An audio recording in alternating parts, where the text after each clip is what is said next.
não parar, não precipitar e não retroceder. Então dizer para esse cara, sabe quando nós vamos parar? Nunca. Nunca na sua porca vida. E aí, pessoal do canal, tranquilo?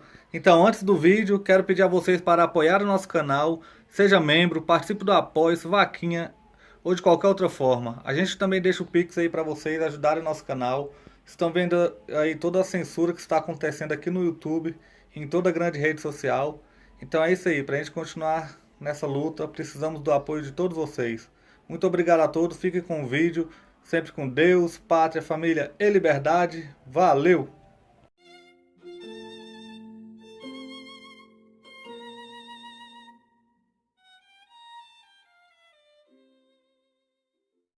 Revolucionária, querer fazer o papel de Deus, você vai fazer um mundo completamente artificial. É isso.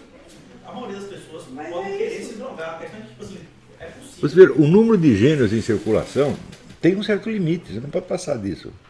O QI, o Peterson, que foi comentado ontem aqui 2 ou 3 vezes, inclusive na aula o senhor comentou que ele, mesmo com fontes equivocadas, chegava a verdades baseado no senso de realidade dele. Ele tem uma série de vídeos, inclusive com o Stefano Olino, que ele comenta que tem vários países no mundo, ao contrário do Brasil, que ele só faz cair, que o QI só faz subir. Tem países no Oriente que tem QI médio de 105, de 104, e as sociedades nem por isso entraram em colapso. Assim, no Japão, tem vários lugares que o QI médio da população está numa crescente, embora o senhor também na última aula tenha comentado que isso é só uma medida parcial, não significa inteligência necessariamente, mas é uma medida. Assim, talvez a gente vive numa sociedade que não são gênios em relação aos demais, mas em relação a nós, a maioria das pessoas hoje que são alfabetizadas, se for comparado com as pessoas de 1000 anos atrás, que era a população de 90% de analfabetos, provavelmente um cara de educação e instrução mediana hoje seria considerado um gênio 1000 anos atrás. Não, de jeito nenhum. De jeito nenhum. Ao contrário. Ao contrário, porque você educava muito menos gente. A educação começava mais tarde. Mas a educação era de altíssimo nível e levava os caras para o máximo da perfeição possível. E se você pegar um PhD de hoje, você pega um PhD de hoje, você pega o John Duns Scott. O PhD é um jumento completo para o John Duns Scott. Né? A Márcia Tiburi é PhD. Pois é, a Márcia Tiburi é PhD. Hoje a academia é uma comprovação. A academia hoje em dia, o cara vai para a faculdade, especialmente nível de pós-graduação, de mestrado e doutorado, aquilo ali é um certificado de conformação, e uma conformação de uma ideologia. Quanto mais o cara avança, menos ele tem contato com a realidade. Sim. Tipo, em termos médios, a sociedade há 200 anos atrás, muitas pessoas eram analfabetas. Um cara médio, mesmo se um cara médio de hoje, que não fez faculdade, que fez colegial, ele teve acesso a uma série de informações, de estímulos que não existia naquela época. Quer dizer, você não precisa voltar 1000 anos, você volta 150 anos.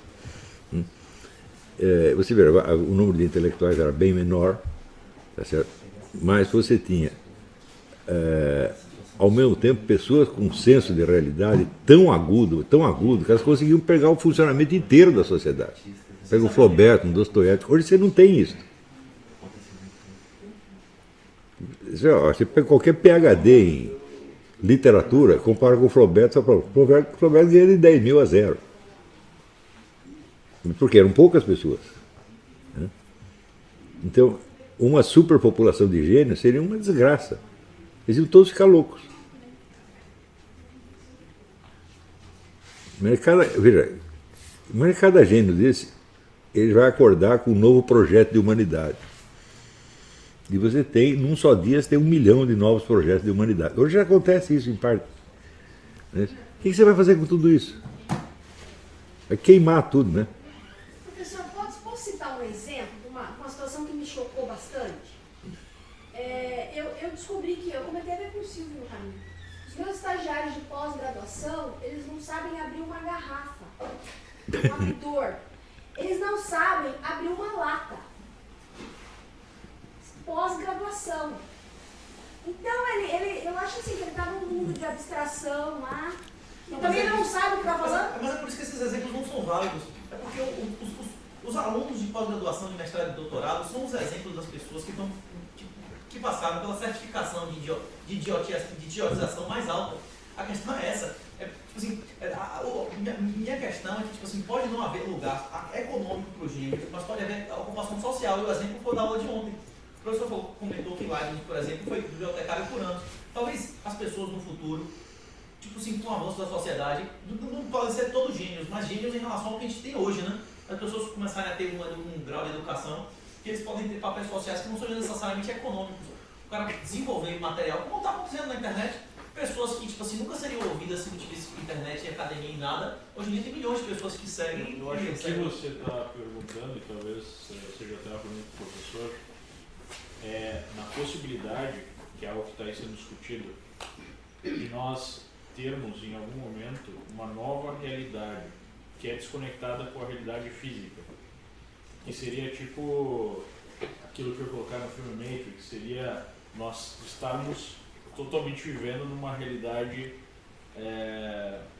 não seria mental porque não seria orgânico, mas seria uma simulação, digamos assim, onde existiria então uma nova... Bom, esse tipo de sociedade já está sendo construído hoje.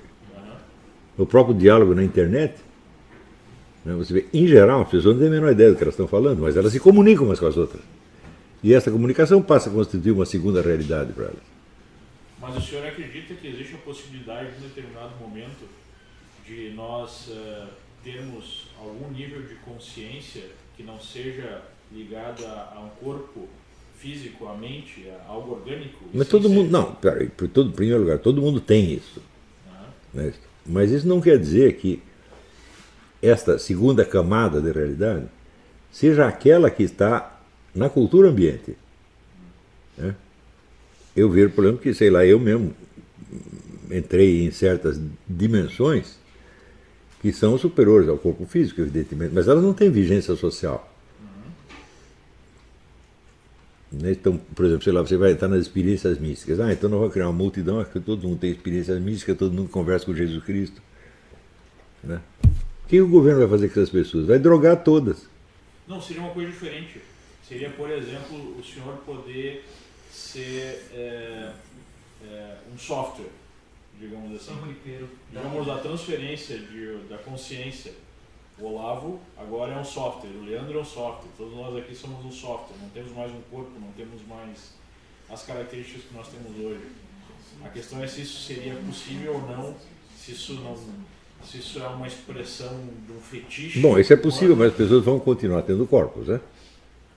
Em tese, não. O Raymond Kurzweil defende que não. O Raymond Kurzweil diz que esse é o passo definitivo para a mentalidade. Isso acontece, por exemplo, na economia. Não, isso é inteiramente absurdo. Inteiramente absurdo. Inteiramente absurdo. Isso é uma enganação diabólica mesmo. Diabólica no estrito senso. Foi separado do Google, exatamente porque essa parte que se dedica à perpetuidade, à tecnologia veio para sempre, ser separada da empresa principal. Tipo assim, os caras estão investindo bilhões nesse tipo de... Escuta, mas a eternidade da consciência e o sujeito continua fisicamente vivo? Você pode ter o Olavo virtual e o Olavo real, não tem múltiplos hoje em dia, só que muito Bom, o Olavo real virtual continua existindo depois de eu morrer, tá certo? É incorporado por outras pessoas. Na verdade, isso já acontece. O seu bisneto poderia conversar com o senhor. Isso já acontece. Isso é uma coisa que já existe. Mas isso não afeta em nada o fato de que você vai morrer e de que você não vai participar ativamente da conversa. Vai ser uma simulação. Vai ser uma simulação dos senhores. Né? Então, por exemplo, a gente... É um fetiche, evidente. Por exemplo, a gente tem uma certa comunicação com Dostoiévski, vamos dizer. Mas é comunicação onde só eu falo, né? Mas eu recebo o que ele já disse, ele não pode interferir de novo na conversa. Né? Isso aí já existe, mas você sempre vai esbarrar na mortalidade física. E o que seria um software sem nenhum suporte físico ou material? Aqui tem um software maravilhoso, mas ele não está em nenhum computador. Ele não depende de eletricidade. Né? Ou seja, ninguém tem acesso a essa porcaria. Sem o suporte físico, nada existe. Essa ideia, vamos dizer, a incorporalidade, essa é uma doutrina diabólica mesmo. Você vê, tudo que existe tem uma corporalidade. Aí tem que lembrar o Gurdjieff, perguntaram para ele, mas Deus é material? Ele disse, se Deus não fosse material, nada seria material. Então, algum tipo de presença material, Deus tem o tempo todo. Não é isso? Então, se não houver a presença material, bom, não tem nada. Nada aconteceu. Eu assisti o primeiro episódio da nova temporada do Black Mirror, é isso aí. Não, São Junipero, eu O sei. inteiro tá também, eu acho que- mas o primeiro da nova temporada eu acho que tá mais... A mais gente não cai na discussão, né? Aparência fenomênica. Sim. Coisa em si, tá?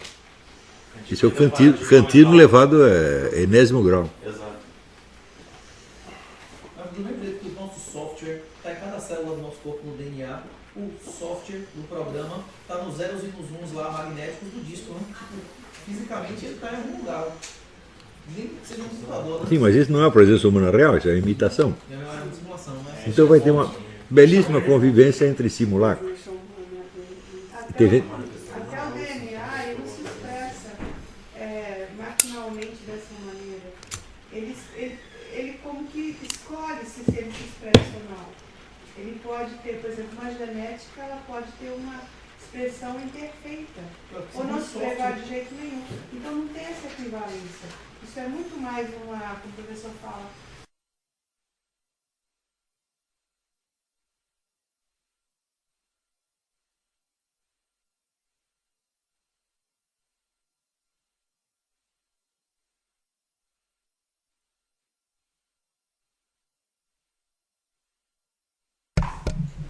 Alô, por favor, se estão ouvindo, avisem pelo chat. Bom, então agora vamos à sessão de perguntas. Houve uma sessão informal de perguntas aí, mas um tanto anárquica. Então agora vamos botar em ordem. Professor, o ato de escrever não seria, de uma certa forma, um processo de organização de memória? Claro que é, mas é claro que é. E nesse caso... Mas você não precisa escrever. A narrativa oral também serve, né? Desde que ela reflita a sua experiência efetiva. E não tente reproduzi-la com precisão, não é esse o problema, tá certo? Mas com uma articulação de sentido que corresponda ao que aconteceu realmente. E existe uma maneira, uma técnica da escrita, especificamente falando, que seja mais eficiente para produzir essa organização de ideias? Não, existem inúmeras, mas todas elas são baseadas na literatura de ficção. Inclusive a narrativa histórica, as técnicas da narrativa histórica são todas copiadas da literatura de ficção. Não, simplesmente não há outras. Eles são camaradas que passaram a vida contando histórias, né? Então eles sabem 1000 jeitos de contar a história. Você vai ter que aprender com eles, não tem jeito. Quer dizer, você não... Na quase totalidade dos casos, a busca da precisão é o contrário da busca da realidade. Porque a precisão é apenas um ideal formal que você tem na cabeça. Mas também essas discussões que a gente entra, como essas que surgiram aqui no meio, elas surgem por causa da total falta de clareza com relação aos conceitos que são usados. Por exemplo, você falar a expressão imortalidade da consciência. Eu digo, bom, mas a consciência já é imortal, por definição. Então a única forma de imortalidade que nós podemos conceber é a imortalidade física. Se você perguntar, e no paraíso, como existiria? Bom, Jesus Cristo não disse que ele vai dar é o corpo de glória, é outro corpo. Portanto, existe alguma corporalidade, alguma temporalidade no próprio paraíso. O que significa que também tem, vamos dizer, a individualidade e a limitação cognitiva dos indivíduos. Isso tudo continua existindo.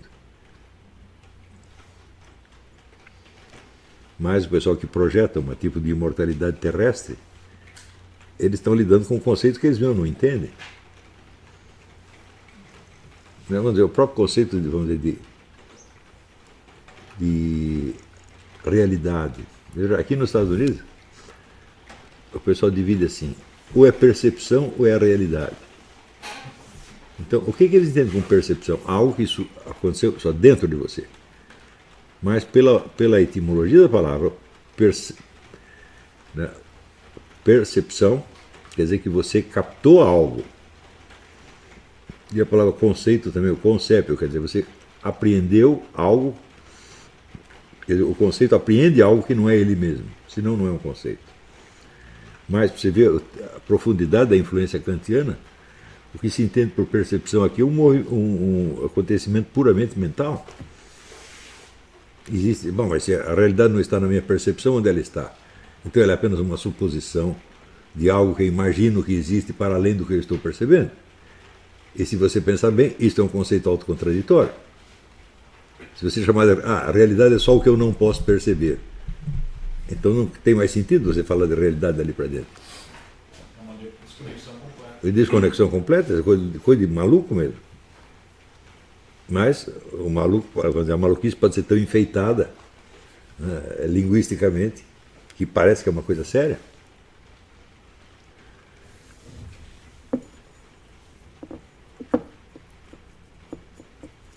Você poderia dizer assim, você pode fazer a distinção entre impressão e a realidade, sim, isso você pode. Mas percepção, como oposto à realidade, não é uma coisa inconcebível. Você está bem na frente dele, fica um pouquinho para cá.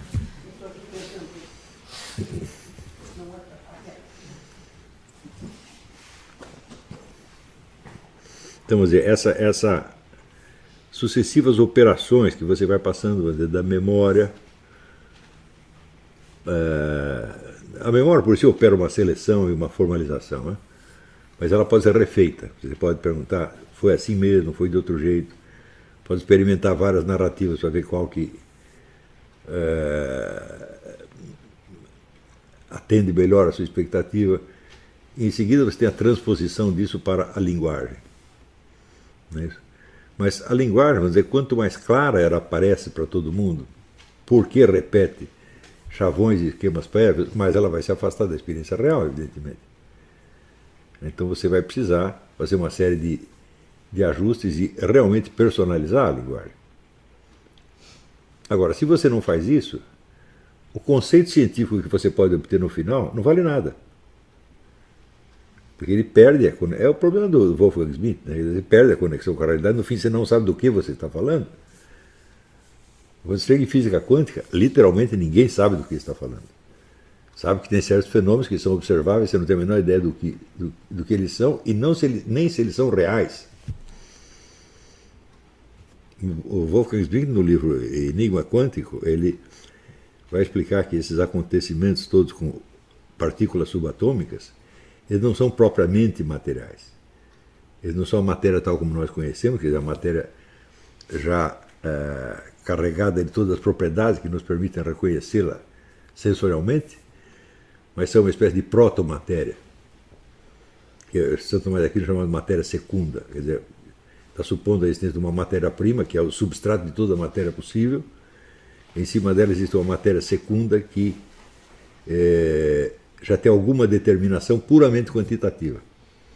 Ela não é nada, mas ela tem uma quantidade. Falou, é isso que diz que a física quântica está falando. É paradoxal. Até certo ponto é paradoxal. Mas um quantum é exatamente isso. É um quantum do quê? Não sabemos, é um quantum do quantum. E, no entanto, os fenômenos são observáveis e comprováveis milhões de vezes. Mas é o tal negócio, as pessoas literalmente elas não sabem do que estão falando. Podem, inclusive, operar em cima disso. Podem agir, interferir nesse processo. É literalmente tiro no escuro, né? E na medida que nós vamos aceitando essas coisas, nós vamos ficando cada vez mais sofisticados e mais burros. É por isso, se você perguntar, bom, hoje nós temos um ensino universitário muito melhor do que antes, fala, bom, por que ele não produz nenhum Leibniz? Está faltando alguma coisa, né? Talvez seja porque não se possa produzir Leibniz em série. Não é estranho que nós temos um mundo material aparentemente, claramente cada vez mais confortável, com certas tecnologias que facilitam a vida, e ao mesmo tempo nós vamos perdendo a capacidade de entender esse mundo. Não é algo também paradoxal? Bom, pensa o seguinte, o conhecimento é acumulativo, mas o que se acumula? Não são conhecimentos, são registros de conhecimento. Não é isso? Então, por exemplo, o ano passado nossa biblioteca tinha apenas 100 milhões de volumes, agora tem 200 milhões. Cresceu no registro. Mas esse conhecimento, ninguém o possui. Ele só existe potencialmente no registro. Alguém tem que decifrar o registro para possuir o conhecimento. E isso vai se tornando cada vez mais difícil. Então, o aumento de registros de conhecimento torna a aquisição do conhecimento cada vez mais difícil. E até o acesso a esse registro hoje é mais fácil. Qualquer telefone você pega e tem acesso ao registro. Sim, mas não quer dizer que você o entenda. Porque a quantidade é absolutamente inabarcável. Segundo problema, o registro constitui, a coleção de registro constitui por si mesma uma camada da realidade. Quer dizer, em cima da realidade física inicial, você tem uma segunda realidade, que é a coleção dos registros. E esse é tão complicado quanto o primeiro, ou mais. Então, se você pensar bem, bom, todo o conhecimento de mineralogia possível está dentro de um mineral, está dentro de uma pedra. Está tudo registrado ali.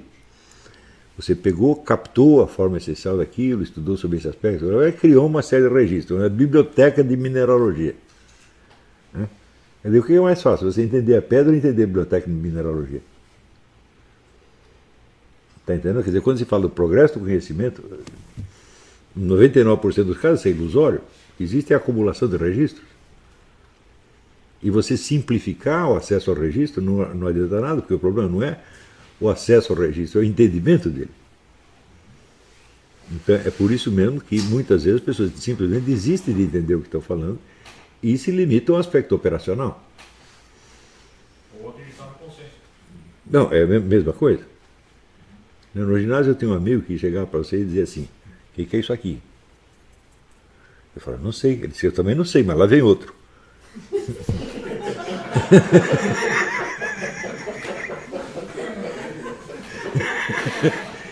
A física quântica é exatamente isso. Eu não sei o que é, mas lá vem outro.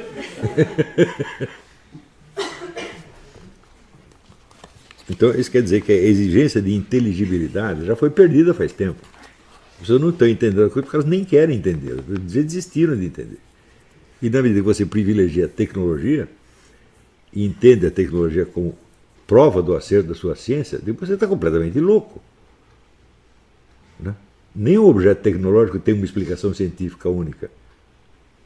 Cada aspecto dele tem uma explicação que você, totalmente separada das outras, que você combinou para produzir um efeito.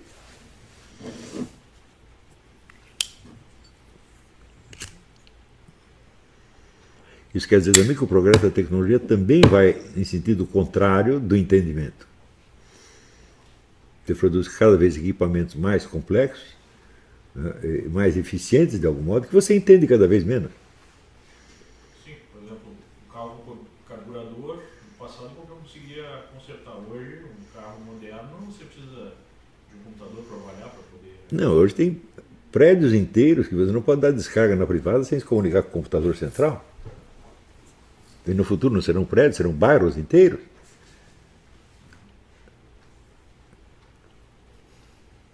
E é claro que você, na medida que você cria isso, você se coloca dentro de uma armadilha, você não pode sair mais dela.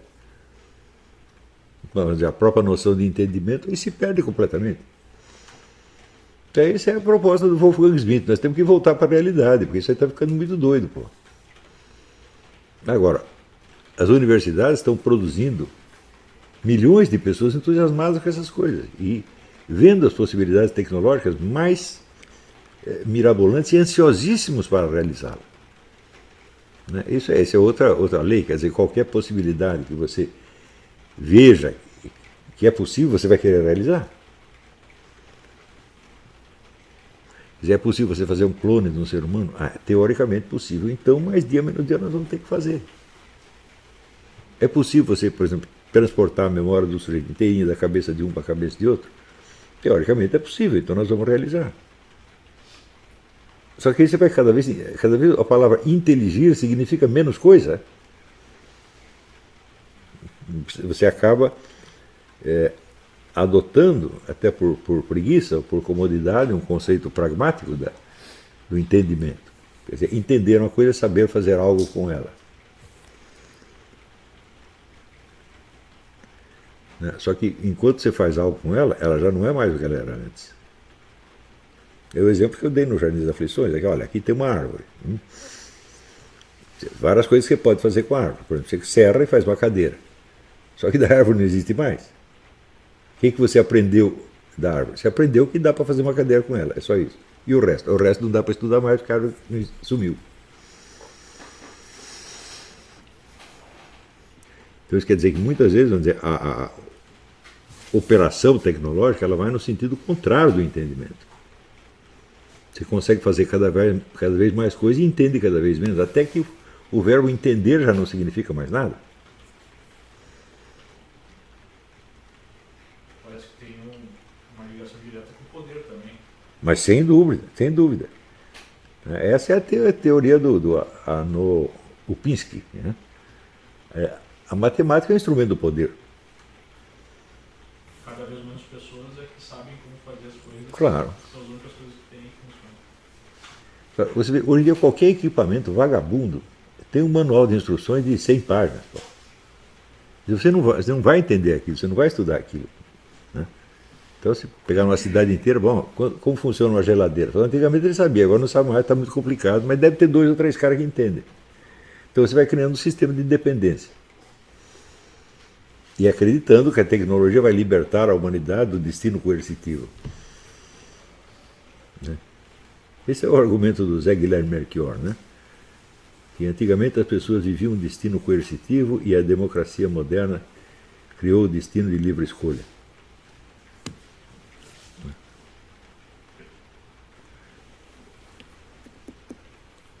Isso é absolutamente impossível.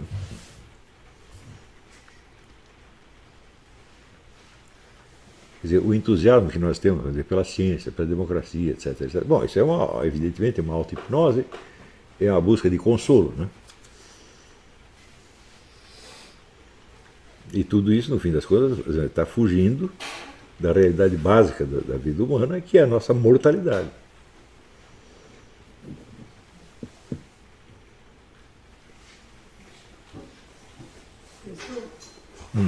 Seria pertinente perguntar ao senhor se dá para explicar a diferença entre mente, consciência e pensamento? Ou mente, pensamento e linguagem? Sim, são conceitos perfeitamente distintos. Né? A mente, vamos dizer, é o conjunto de acontecimentos imateriais que se passa para o indivíduo. Esse é a mente, é o conjunto. Então ali envolve pensamento, sentimento, intuição, tudo misturado. Né? O pensar não é nada mais do que você seguir uma fileira de ideias. Agora, quando você entra na intuição, aí o negócio complica.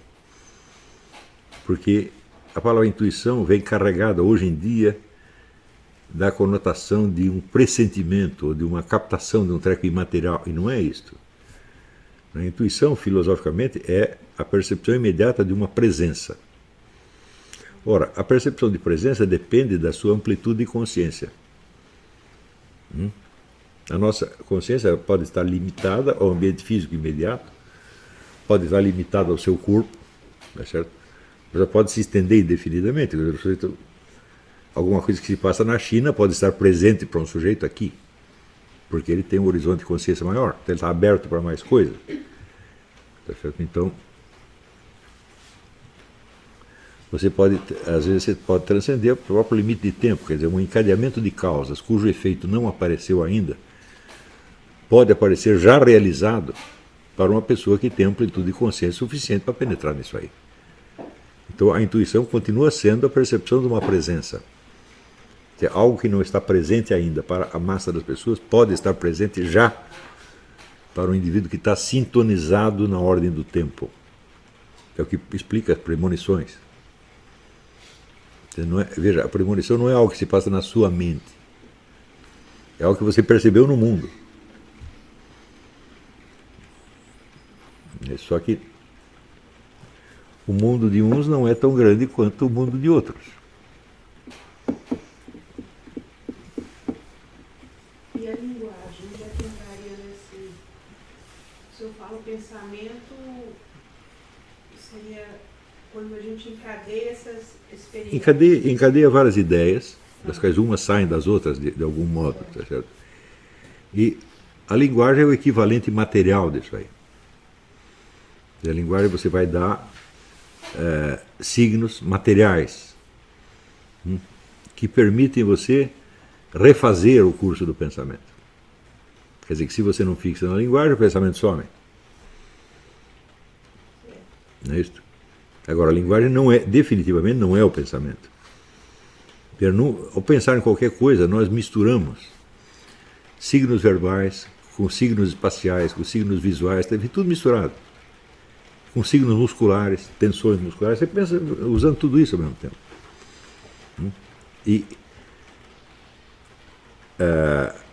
a linguagem opera, evidentemente, uma seleção drástica nisso, porque você só pode transportar na linguagem aquilo do qual você tenha signos que sejam reconhecíveis, publicamente, por assim dizer. Não é isso?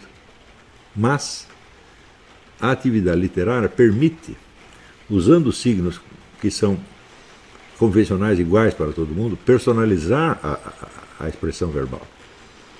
E até dar uma certa materialidade a impressões que não são totalmente materiais. Se você lê os poemas do Mallarmé, né, você vê que cada poema ali é um objeto, ele é uma coisa. E essa coisa, por exemplo, tomada na sua totalidade, evoca centenas de significados para você, como se fosse um acontecimento da realidade. Entendeu? Quer dizer, esse é um poder que a linguagem humana tem. Por que ela tem esse poder? Bom, agora tem que entrar num outro aspecto. Para explicar isso, eu tenho que voltar no Kant. Né? Então, Kant diz que nós não percebemos as coisas em si mesmas. Que nós só percebemos aparências, fenômenos. Tá certo? Por exemplo, aqui tem um cubo, o cubo tem 6 lados, mas você só vê 3. Não é verdade? Então, tá aí, por exemplo, isso seria uma prova de que o que nós enxergamos são apenas aparências e não realidades. Tá certo? Nós não sabemos o que são as realidades. Kant nunca negou que as coisas em si existissem, que existisse o mundo real, nunca negou isso aí. Mas ele diz apenas que nós não podemos conhecer, nós só podemos conhecer as aparências. Agora, vamos inverter isso aí. Se eu só posso conhecer um cubo por 3 lados, essa é uma limitação da minha cognição ou é uma limitação do próprio cubo? É possível um cubo que mostre os seus 6 lados ao mesmo tempo? Não pode, só se for um cubo plano. Mas aí é geometria descritiva. Você projetou no papel, você vê os 6 lados ao mesmo tempo, mas não é um cubo mais. Tá certo? Então, outra coisa, eu estou vendo um urso, eu vejo o urso andando. Dentro do urso tem um estômago, um pulmão, um intestino, uma série de órgãos que estão funcionando, não estou vendo nada disso. Eu só vejo a aparência. Tá, isso é uma limitação minha, eu só vejo a aparência de urso e não o urso em si mesmo. Bom, mas tem algum urso em si mesmo que possa mostrar simultaneamente todos os seus órgãos internos e continuar andando? Não pode, ele não pode fazer isso. Então, tudo que o Kant vê como formas a priori do nosso conhecimento são formas a priori do próprio objeto. Só que ele não pega isso. Isso quer dizer que os objetos se mostram a nós exatamente como eles são. Quer dizer, ele só tem a possibilidade de exibir certos aspectos, e por isso mesmo eu só vejo certos aspectos. Quer dizer que eu estou vendo o bicho exatamente como ele é. Se eu estou vendo o urso por fora, é porque ele só tem a capacidade de se mostrar por fora. Portanto, o que eu vejo dele é exatamente o que ele é. Ele tem as suas partes visíveis e as partes invisíveis. Ele em si mesmo. Não é uma limitação minha. Está compreendendo? Quer dizer que a nossa percepção de aparências é a percepção das coisas em si mesmas. Não existe essa diferença. Está entendendo? Muito bem. Agora o negócio vai com um passo a mais. Se o que eu só vejo é uma parte do objeto, esta parte para mim significa uma coisa. A coisa inteira. Isso quer dizer que, na verdade, de tudo que eu vejo, eu só vejo signos. E as coisas reais, as coisas em si mesmas, o que elas são? São matrizes de signos. Elas mostram vários signos conforme a diferença do seu observador. Está entendendo? Eu dou exemplo sempre da águia e do sapo. Está aqui uma águia, a 1 km de distância, ela vê um sapo e diz: oba, é meu almoço. O sapo tem uma visão circular, mas só enxerga até 1 metro. O sapo está sabendo de coisa nenhuma. Então você tem a visão subjetiva da águia, a visão subjetiva do sapo. É possível você trocar isso? Um sapo que vê as coisas como se fosse uma águia que visse o sapo como se ela mesma fosse um sapo? Não dá para fazer isso. Portanto, ela tem uma estrutura geradora de signos. E esses signos são diferentes para cada observador, mas não são trocáveis. Por exemplo, eu não sou nem um sapo nem uma águia. Então eu estou olhando a águia lá, vejo que ela vai voando em direção ao sapo, eu já sei que ela vai comer o sapo. Esse é um terceiro ponto de vista que não é nem o da águia nem o do sapo. Algum de nós teria a capacidade de trocar? Quer dizer, o sapo vê a cena como se ele fosse um ser humano, a águia vê como se ela fosse um sapo. Não podemos trocar. Isso quer dizer que o conjunto de signos que cada ser, cada objeto pode emitir para os outros, e que é infinitamente variado conforme o observador, os vários observadores, é um negócio fixo e imutável. É uma fórmula. Está compreendendo? O que é ser um objeto real? É ser essa fonte de signos. Está entendendo? Portanto, o problema kantiano não existe. Está entendendo? Agora, dos signos que existem dois tipos de signos. Existe o signo que é parte e o signo que é apenas lembrete. Por exemplo, eu vejo o cachorro por um lado, por fora, e esse cachorro por fora significa para mim o cachorro inteiro. Para ele também. Porque ele não pode mostrar os seus órgãos internos ao mesmo tempo quando ele está se movendo diante dos meus olhos. Tá certo? Mas a palavra cachorro, ela não é uma parte do cachorro. Ela é um simples lembrete dessa experiência possível que eu tenho ao ver um cachorro. Mas o fato é o seguinte, nós só conhecemos signos. E as coisas são o quê? São matrizes de signos. Está entendendo? Então, quando você vê um ente qualquer, você nunca está vendo ele inteiro. Por exemplo, essa mesa aqui eu estou vendo o tampo e esse pedaço aqui, não estou vendo o outro lado. Agora, e se a mesa tivesse todos os lados voltados para mim? Eu não poderia usar a mesa, jamais. Então, este lado para mim é um signo da mesa inteira. Mas é signo parte, não é signo lembrete. Está entendendo? Então, isto aqui é uma observação fundamental. Tudo que nós conhecemos são signos.